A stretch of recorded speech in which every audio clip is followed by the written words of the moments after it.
नमस्कार सर। क्या नाम है जी आपका? मालविका शर्मा। कहाँ से आए हैं जी आप? लुधियाना पंजाब से। संत रामपाल जी महाराज जी से नाम दीक्षा कब लीजिए आपने? मैंने छोटी ही उम्र में 2004 में ही गुरुजी से नामदान ले लिया था। 2004 में? जी, मैं तब 4th स्टैंडर्ड में थी। कितनी उम्र रही होगी आपकी उस टाइम पे? 4th स्टैंडर्ड में मेरी 8 इयर्स। 8 साल की उम्र में ही आपने संत रामपाल जी महाराज जी नाम? जी, तभी से नामदान लिया हुआ। तब से लेकर के अब तक आपका अनुभव क्या रहा है संत रामपाल जी महाराज जी को लेकर के? उनकी जो फॉलोअर्स की जो संख्या है लगातार बढ़ती जा रही है, ये आपका जो अनुभव है इस बीच में वो क्या है? देखिए, सबसे पहली बात जो हम कहते हैं बेसिक्स ऑफ स्पिरिचुअलिटी, वो हमें संत रामपाल जी महाराज जी ने ही बताए हैं। जैसे सब लोग बोलते हैं गॉड इज वन, और उसके बाद हमें हजारों नाम बता दिए भगवान के। राम जी भगवान है, कृष्ण जी भगवान है, शिव जी भगवान है, ब्रह्मा जी भगवान है। तो ये गॉड इज वन का तो कोई मतलब ही नहीं बना। तो परमात्मा ने हमें, संत रामपाल जी महाराज जी ने हमें ग्रंथों में से दिखा दिया, सारे ग्रंथों की, सारे रिलीजन्स की होली बुक्स उठाई परमात्मा ने। बाइबल उठाई, कुरान उठाई, गीता जी उठाई, सब में उठा के निचोड़ निकाल के दे दिया कि वो भगवान कौन है और उनका नाम क्या है। देखिए, आपने कहा कि आपकी उम्र उस समय 8 साल रही होगी जब आपने संत रामपाल जी महाराज जी से नाम दीक्षा ली। उस समय तो आपको ये समझ में नहीं आया होगा कि गॉड पे एक ही है और दूसरे संत हैं जो अलग अलग बता रहे हैं, तो आप जुड़े कैसे रहे? सर, मैं आपको ये चीज़ बताना चाहूँगी कि छोटे से ही ना, जब से मुझे बोलना आया होगा, तब से मैं अपने पापा से एक क्वेश्चन पूछती थी कि पापा, हम यहाँ पर क्यों आए हैं और क्यों यहाँ पर डेथ हो जाती है। क्योंकि मेरे घर में परमात्मा की दया से कभी कुछ बुरा नहीं हुआ, बट मैंने डेथ होती देखी दूसरों के घरों में। तो मेरे दिमाग में एक क्वेश्चन बचपन से ही आता था कि पापा प्लीज़ बता दो कि ये मरने के बाद आत्मा कहाँ जाती है।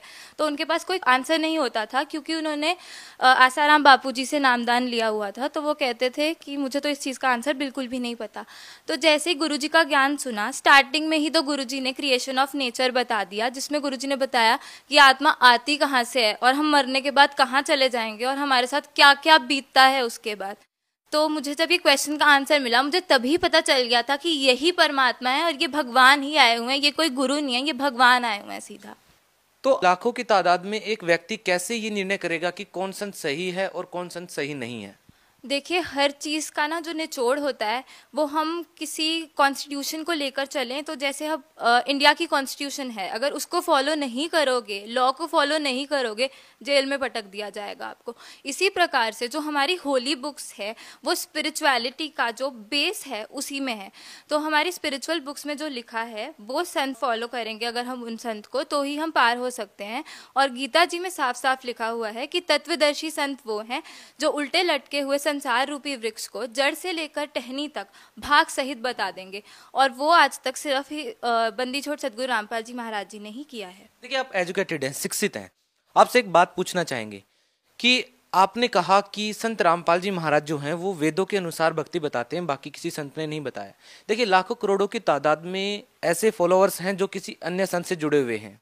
क्या आपको लगता है कि आज तक किसी भी संत ने वेदों के अनुसार भक्ति नहीं बताई है और केवल संत रामपाल जी महाराज जी ने ही बताई है? जी बिल्कुल, किसी ने भी वेदों के अनुसार भक्ति नहीं बताई। गुरुजी एक एक लाइन को ना उंगली लगाकर बता रहे हैं कि बच्चों देख लो, ये लिखा हुआ है और हम कर क्या रहे हैं। ये आप कैसे कह सकते हैं? इस बात का निर्णय कैसे हो कि कोई जो दूसरे संत हैं वो शास्त्रों के अनुसार भक्ति नहीं बता रहे हैं? कैसे लोग निर्णय करेंगे?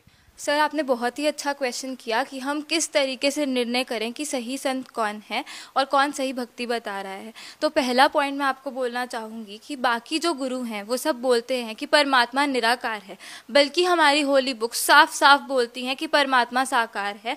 बाइबल में लिखा हुआ है, प्रभु ने मनुष्य को अपना ही स्वरूप दिया। तो ये फैक्ट रीइंस्टेट हो रहा है कि परमात्मा तो साकार ही है। तो सबसे बड़ी चीज़ तो ये है कि God is in form, God is not formless, जो कि बाकी सब संत बोलते हैं। दूसरी चीज़ जो है कि पाप कर्म कट सकते हैं कि नहीं कट सकते। जितने भी पंडितों के पास, जितने भी गुरुओं के पास आप चले जाओगे, वो पहले तो आपको पाखंडवाद बताएंगे बाकी कि ये कर लो वो कर लो। जब उससे आपको लाभ नहीं मिलेगा, लास्ट में वो बोल देते हैं पाप कर्म तो आपको काटना ही पड़ेगा, जो कि बिल्कुल भी सही नहीं है। साफ साफ लिखा हुआ है कि परमात्मा की शक्ति इतनी ज़्यादा है कि वो किसी भी पाप को, किसी भी लेवल का पाप हो, वो काट सकते हैं और आपकी उम्र तक एक्सटेंड हो सकती है। तो दूसरी चीज़ ये है कि पाप कर्म कट सकते हैं, ऐसा कुछ नहीं है कि पाप कर्म दंड कट नहीं सकता। तीसरी चीज़, व्रत करवाते हैं वो लोग बाकी सबसे, तो व्रत करना साफ साफ मना किया हुआ है हमारी होली बुक्स में। क्योंकि अगर व्रत करने से मुक्ति होती तो जब अकाल पड़ता है, किसी के पास कुछ भी खाने को नहीं होता, तो वो भी तो व्रत ही हुआ, तो तब इतने ज़्यादा लोग क्यों मर जाते हैं। चौथी चीज़ ये कि एक तरफ तो बाकी सब संत बोलते हैं कि गंगा जी में अगर आप डुबकी लगाओगे तो आपके पाप कर्म नष्ट हो जाएंगे, और दूसरी तरफ आप बोलते हो कि पाप कर्म दंड नष्ट नहीं होते। तो ये कॉन्ट्राडिक्टरी चीज़ें हो चुकी, और इनका सोल्यूशन सिर्फ ये है कि सही परमात्मा की भक्ति करो। एक वही वे है कि आपको सैल्वेशन अटेन हो जाएगी और इस जन्म मरण के चक्कर से हम बच पाएंगे। देखिए, इसके बाद भी सबसे बड़ा सवाल ये उठता है कि यदि हम शास्त्र के अनुसार भक्ति कर भी लेते हैं तो उसके बाद भी एक मनुष्य को, एक व्यक्ति को शारीरिक लाभ, आध्यात्मिक लाभ, भौतिक लाभ की जरूरत पड़ती है। हम आपसे ये जानना चाहेंगे कि संत रामपाल जी महाराज से नाम दीक्षा लेने के बाद आपको क्या लाभ मिले? तो मुझे इतने ज़्यादा लाभ मिले हैं कि अगर मैं आपको बताने चलूँ तो मैं कभी एंड कर ही नहीं सकती, क्योंकि पल पल में लाभ होते हैं। तो फर्स्ट लाभ मैं आपको बताऊंगी, सबसे बड़ा तो आध्यात्मिक लाभ भी है कि वो पाथ मिल गया जिस पे हम चलेंगे तो हमें सैल्वेशन अटेन होगा ही होगा। ये जो जन्म मरण का चक्कर है जिसमें हम युगों युगों से फंसे हुए हैं, इससे हम पार हो जाएंगे। दूसरा लाभ जो मिला वो है 2012 में मेरा बहुत ही भयंकर एक्सीडेंट हुआ था और मेरा ब्रेन भी बाहर आ गया था और मेरे फेस के 3 पार्ट्स हो चुके थे। अब वो तो मैं आपको दिखा नहीं सकती, पर ये हाथ एक प्रूफ है कि मेरा तब बहुत घटिया एक्सीडेंट हुआ था और मेरा फ्रैक्चर, मेरी पूरी हड्डी टूट चुकी थी हाथ। किस हॉस्पिटल में आपने दिखाया था? DMC हॉस्पिटल में दिखाया था, लुधियाना में। और वहाँ के जो टॉप 3 डॉक्टर्स हैं उनकी टीम ने मुझे ऑपरेट किया था। 8 आवर्स प्लस मेरी सर्जरी चली थी और 80 प्लस स्टिचेस मेरे सर पर हैं। तो गुरुजी की दया इतनी ज़्यादा हुई संत रामपाल जी महाराज जी की कि सिर्फ उसी दिन मुझे होश भी आ गया और डॉक्टर्स मुझे अभी तक मिरेकल बुलाते हैं। और क्या लाभ मिले हैं आपको?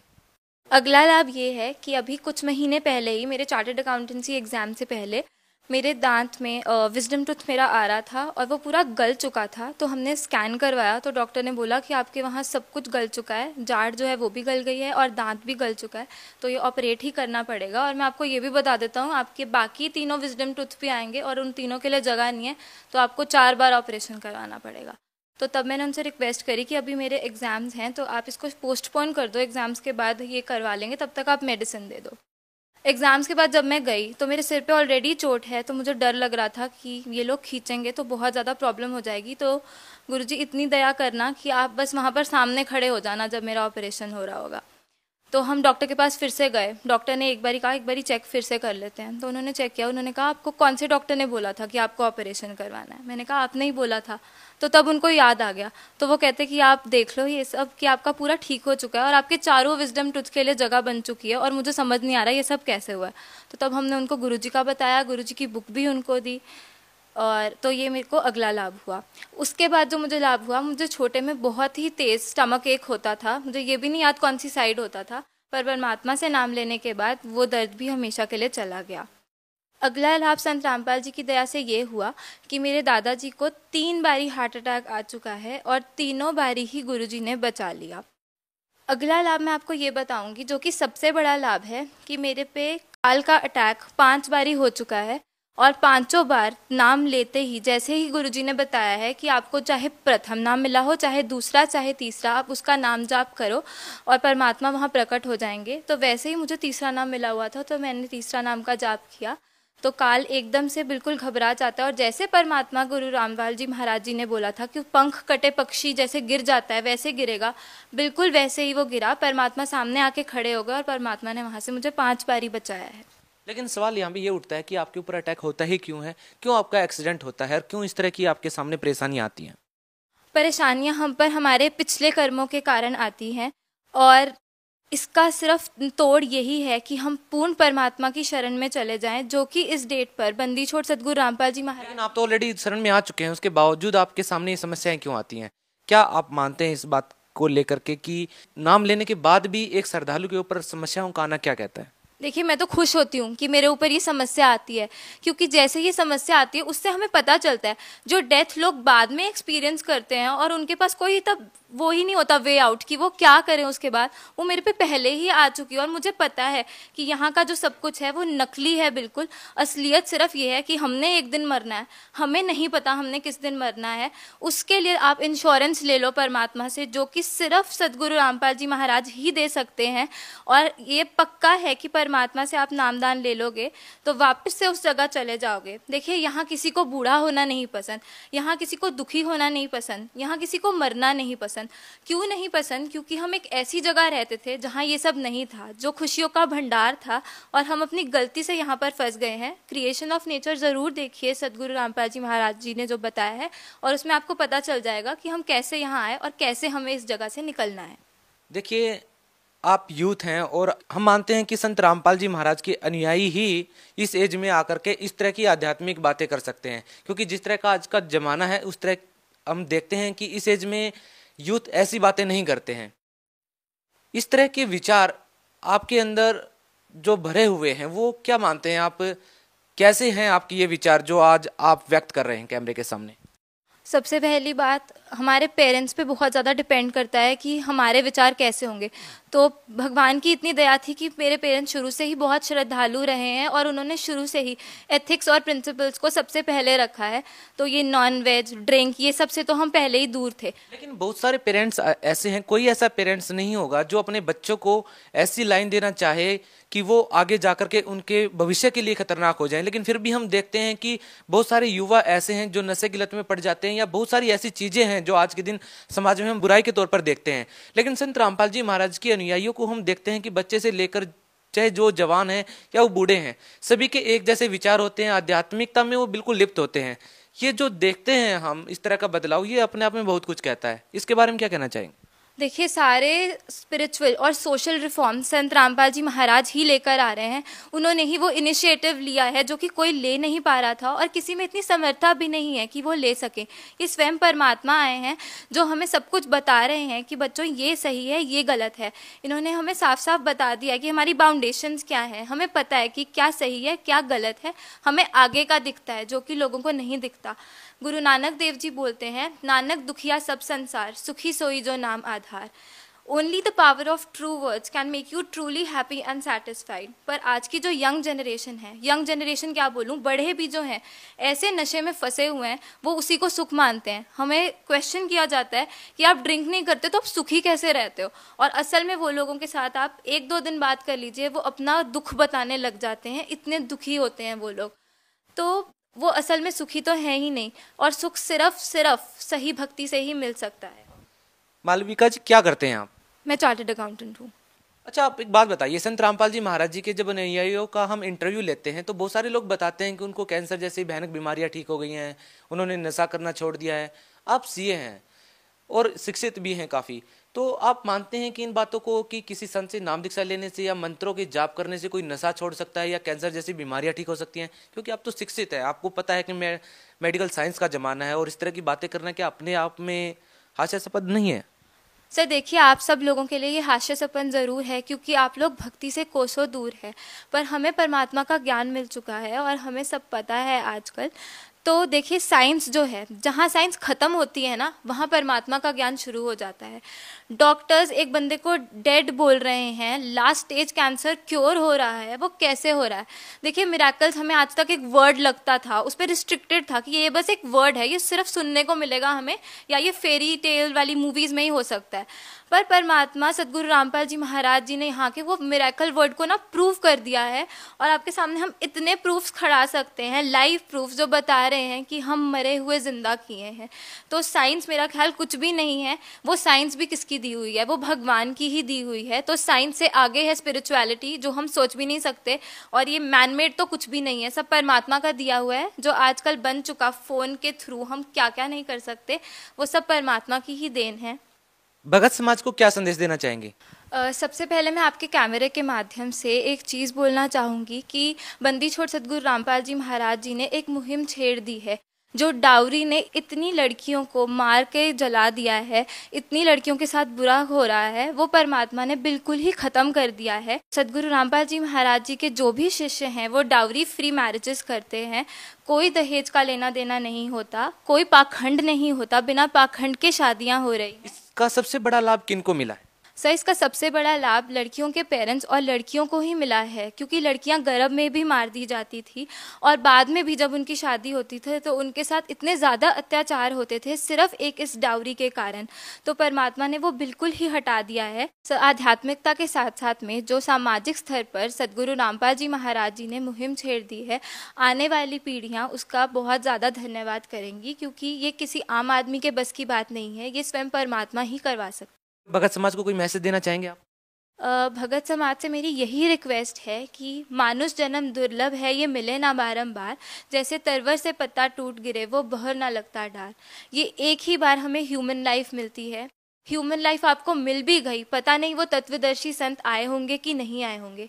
ये गोल्डन एरा है जो एस्ट्रोलॉजर्स ने ऑलरेडी प्रिडिक्ट किया हुआ है, जिसमें लाखों के तौर पर भक्त पार होंगे। तो अपनी एक भी सेकंड को ना वेस्ट करते हुए परमात्मा की, सदगुरु रामपाल जी महाराज जी की शरण में आए और अपनी ज़िंदगी को सफल बनाएं। बहुत बहुत धन्यवाद। नमस्कार सर। क्या नाम है जी आपका? बैजनाथ दास। कहाँ से आए हैं आप? हम एमपी के रहने वाले हैं, जिला श्योपुर, तहसील विजयपुर, ग्राम उपचा। सर, संत रामपाल जी महाराज से आपने नाम दीक्षा कब ली? 21/9/2018 को।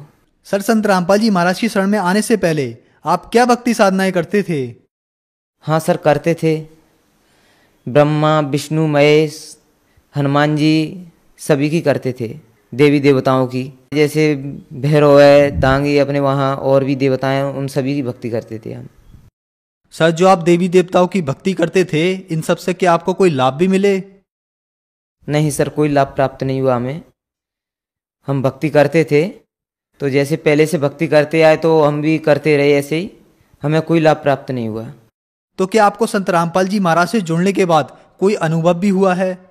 21/9/2018 को हमने नाम दान लिया था परमात्मा संत रामपाल जी महाराज से, और हमारे साथ में एक हमारी भाई की छोटी बच्ची है, उसके साथ में चमत्कार हुआ था।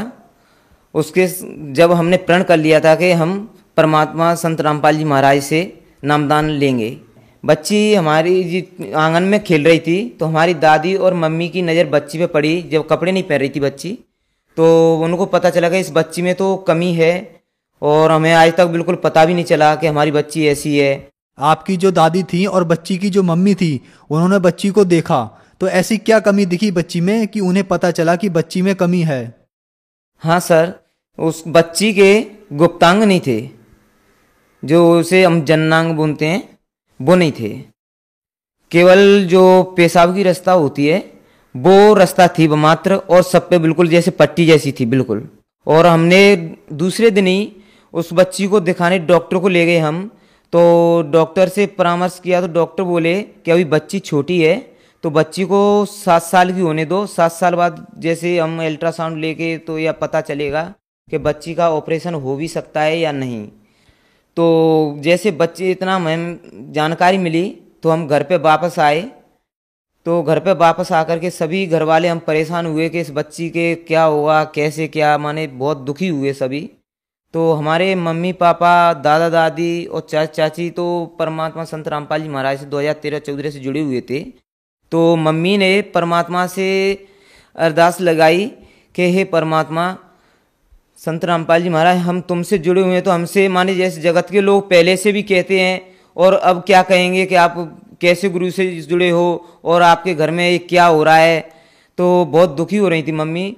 तो उन्होंने परमात्मा से कहा, संत रामपाल जी महाराज से, कि हे प्रभु आप ही जाने, इस बच्ची को आप ही ठीक कर सकते हैं, अन्यथा कोई कर नहीं सकता है। तो बहुत दुखी होकर रोके मम्मी ने बोला।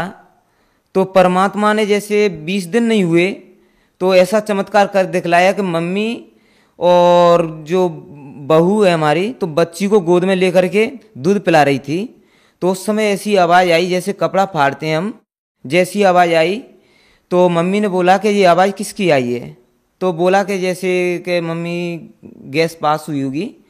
तो ऐसा ध्यान नहीं दिया। फिर बाद में मम्मी ने देखा बच्ची को, तो बच्ची को देखा तो बिल्कुल बच्ची बिल्कुल सही जैसी की तैसी, और नॉर्मल बच्चियां होती हैं वैसे परमात्मा ने बिल्कुल बच्ची को वैसे ही बना दिया। यानी बिल्कुल चमत्कार ऐसा दिखाया परमात्मा से, हम सभी घर वाले ऐसे चकित रह गए कि सिवाय परमात्मा संत रामपाल जी महाराज के अलावा ऐसा कोई चमत्कार कर ही नहीं सकता।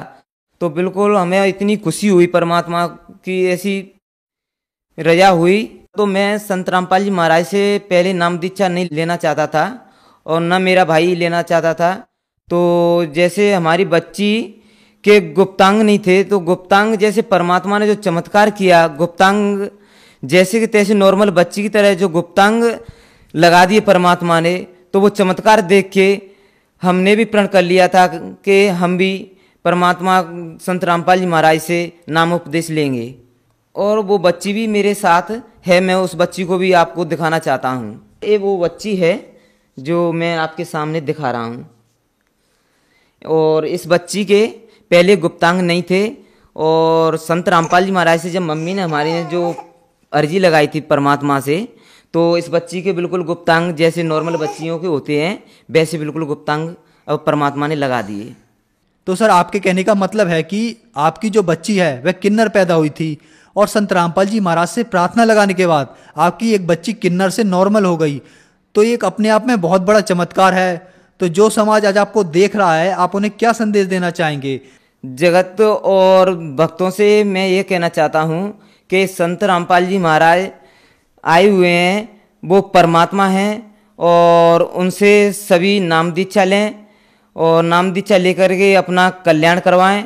और सभी भक्त और जो जगत के लोग हैं वो परमात्मा को पहचानें, संत रामपाल जी महाराज को, और सभी नाम उपदेश लें।